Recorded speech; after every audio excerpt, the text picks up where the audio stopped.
এই ভিডিওটা শুনেন, এটা খুব মূল্যবান আলোচনা করেছেন উনি, শুনেন।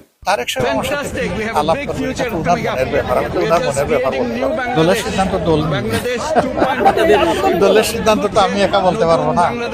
উনি আসতেছেন, একটা ইলেকশন গিয়েছে, ইলেকশনের একটা ফলাফল সামনে এসেছে, ওনাকে আসতে চেয়েছেন, আমি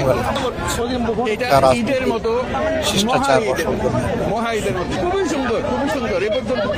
দেশটা তো সংসদ থেকেই পরিচালিত হচ্ছে। সংসদে একটা দল সরকারি দল হিসেবে বসবে, সমাজে এক চাকায় কোনো গাড়ি চলে না, মিনিমাম দুই চাকা। সরকারি দল যদি ইতিবাচকভাবে তারা কার্যক্রম করেন আমাদের জনস্বার্থ যদি বিঘ্নিত, তাহলে আমরা জনগণের পক্ষে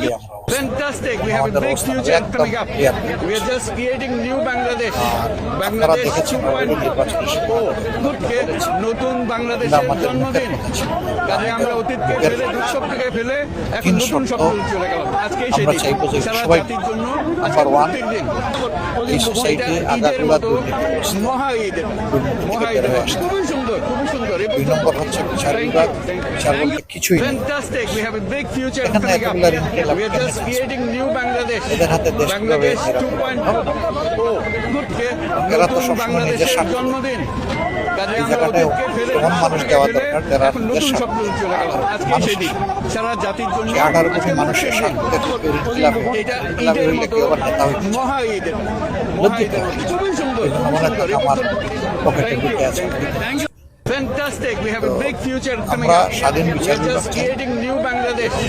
Bangladesh কারো উপর সামান্য কোনো অবিচার হলেই কে নতুন বাংলাদেশের জন্মদিন, এমনকি সরকারি দলের কারো উপরও যদি আমরা দেখবো, সেটাও আমরা নতুন স্বপ্ন চলে গেল। আজকে অবিচার সেই দিন আমরা মেনে সারা জাতির জন্য আজকে মুক্তির দ্বিতীয়টা দিন। হচ্ছে সংস্কারের যে প্রস্তাব, এটা ঈদের মতো মহা ঈদ, পুরাটাই মহা ঈদের মতো খণ্ডিত অংশ আমরা খুব সুন্দর। এই পর্যন্ত থ্যাংক ইউ। তারেক সাহেব আমার সাথে কি আলাপ করবেন, এটা তো ওনার মনের ব্যাপার, আমি তো ওনার মনের ব্যাপার We বলতে are পারবো। just creating new উনি আসলে Bangladesh. আলাপ করলে Bangladesh আমরা 2.0 দেশ এবং জাতির স্বার্থে